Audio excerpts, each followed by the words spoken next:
Essa aula é sobre as principais distorções cognitivas que podem surgir quando eu tenho um processo ansiogênico na minha cabeça. Então, as distorções cognitivas são padrões de pensamento distorcidos que podem contribuir para o desenvolvimento e manutenção de sentimentos de ansiedade, depressão e outros problemas emocionais. Então, são as rotas, aqueles caminhos disfuncionais na minha cabeça que distorcem a percepção da realidade e influenciam a maneira como interpretamos as situações. Claro, eu sempre reforço, quando eu trabalho também com comunicação não violenta, sobre a questão dos julgamentos, avaliações e tal, que é impossível a gente não ter nenhuma distorção, a gente não ter nenhuma avaliação que absorver totalmente a realidade tal qual ela é impossível. Eu sou um ser humano, tenho as minhas limitações para fazer essa leitura da realidade, porém eu posso minimizar. Quando eu identifico que algo está efetivamente distorcido, eu tenho como rebater. Opa, tá, isso aqui é a minha ansiedade falando ou realmente isso está acontecendo?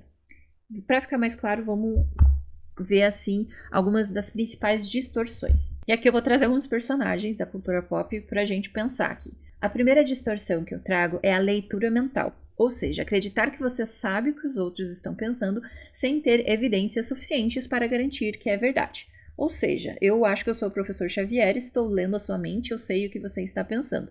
Então, ela com certeza acha que eu sou muito chato. Não adianta nem eu chamar ela para sair, porque ela vai dizer não. Ou eles estão pensando que eu sou ridícula.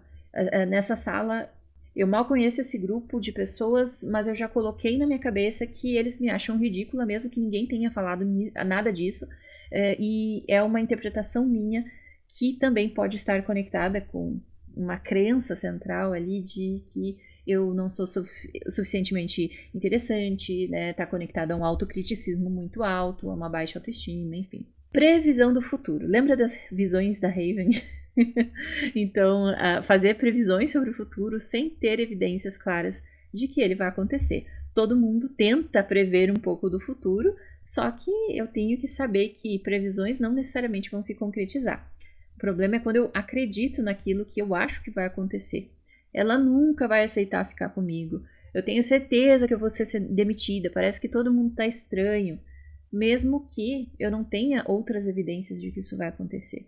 Então, eu nunca perguntei, nunca chamei essa pessoa para conversar para saber se ela vai um dia querer ficar comigo ou não. Ou eu tô avaliando que as pessoas estão estranhas comigo, mas é porque cada um tá com uma série de problemas pessoais ali que estão impactando na relação comigo, não é sobre mim, mas a gente tem essa ideia de tentar prever o que vai acontecer, que pode ser de uma forma muito distorcida também.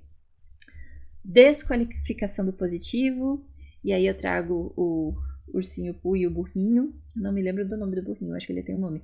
Mas enfim, ignorar ou diminuir essas experiências ou qualidades positivas em si mesmo, nos outros ou em sua vida e as tratar como sem importância. Então, isso é fácil para mim, então não conta como um sucesso. Todo mundo sabe fazer isso, todo mundo sabe cozinhar, né? E isso que eu faço não é nada demais. Todo mundo foi bem nessa prova, então tava muito fácil. Eu não sou ninguém na fila do pão. Não tenho motivos para me sentir grata por essas coisas irrelevantes. Tá, e daí? E daí que eu passei de ano? E daí que eu passei na faculdade? Isso aí é bobagem. As pessoas fizeram isso porque elas têm pena de mim, daí me aprovaram. Então eu tô sempre nesse movimento de desqualificar o positivo, sendo que muitas vezes isso não é verdade. Se eu fui bem nessa prova, foi porque eu me esforcei também.